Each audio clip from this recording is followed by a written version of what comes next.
prelims to the main event. Party out of the city of brotherly love. It is the Philly Godfather with a 2% upgraded NFL pick. Been waiting the whole show for this. Philly Godfather, what is it?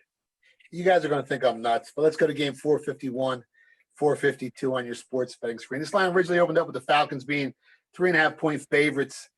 And we've seen about a 2.5 dip in the mark, 2.5-point dip in the market. Right now, I've seen it as low as -1.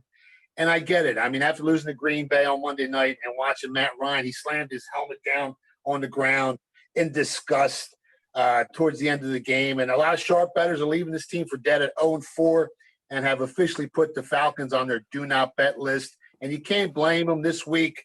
I mean, the public's all over Carolina. There's some sharp syndicates on the Panthers as well. The Panthers have exceeded all expectations after the first 4 games of this season. If you remember, in the beginning of the year, Vegas implemented, I think their season win total had only 5 wins, and they've already picked up 2. And if you look at that first game on the season against the Raiders, they were in that game. They almost covered the spread, and they almost won that game. Then in week 2 against Tampa Bay, if they don't turn the ball over 4 times and lose a turnover battle, that 31-17 lopsided win might have been a little bit closer. Then they come back and they beat who they beat? The Chargers, and they beat Arizona last week. So on paper, this Carolina team they look pretty tough to beat.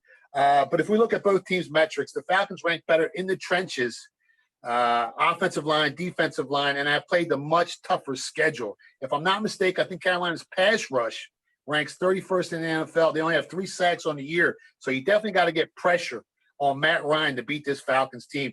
And if you look at Atlanta's opponents this year, they have a combined 12-4 record, a 75% win percentage. Okay, while the Panthers' opponents, on the other hand, are 8-8 straight up, and they've only faced one team in the top 10 in overall team efficiency, which is the Tampa Bay Buccaneers, who, by the way, I have a 50-1 ticket on to win it all and plus 700 to win a division. I'm not trying to brag, but we can keep going through the numbers.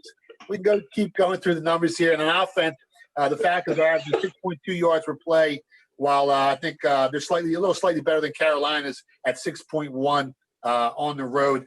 I like the Falcons here. A lot of people are calling me nuts. The market's going against me, and that's never a good thing. But, I mean, when you look at the teams with the best yards per play metric in the NFL, it's the Packers number 1, the Seahawks number 2, the Cowboys number 3. And if you look at all those 3 quarterbacks, Russell Wilson, Dak Prescott, and the great one, Aaron Rodgers, I think they're ranked in the top 5 or top 6 this year in QBR and every other quarterback metric you can think of. This is a very hungry team. This is a wounded team. They started off 0-4. They're starving for a victory. So you can throw all those metrics, you can throw all those statistics out the window. The Atlanta Falcons are going to win this game. They're going to cover the spread, 1 or 2 points. Anything under that key number of 3. I love the Falcons here. You saw what the Eagles did to the 49ers Sunday night. You can throw away all those metrics. There was sharp money on the 49ers. They laid 6.5. They laid 7. The game went up to as high as -10. And that didn't make a difference, man. This Atlanta Falcons team is a lot better than they look, than their 0-4 record. And in the last 5 years, I think there's only been 7 teams that started off the season 0-5, and 6 of those 7 teams were really bad. And this Atlanta Falcons team isn't a bad team. They get their first win of the season this week against a very good Carolina Panthers team. And like Matt from the College Kids said, expect a shootout here. Did you say most of the money is?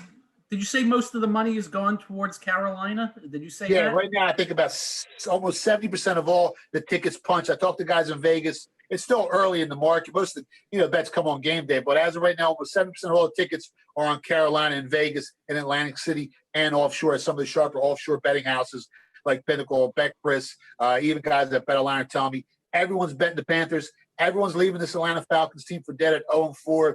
And that's when I like to jump in the market on a team that I think, still has a lot to play for. I think they got a lot of pride. A lot of people told me they think this team quit on the season, and I'm not one of them, man. I like the Falcons this week.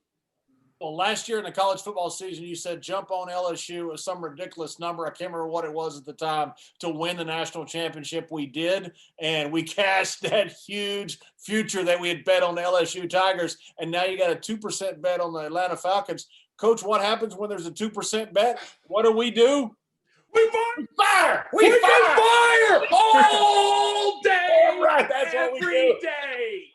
Go Carolina.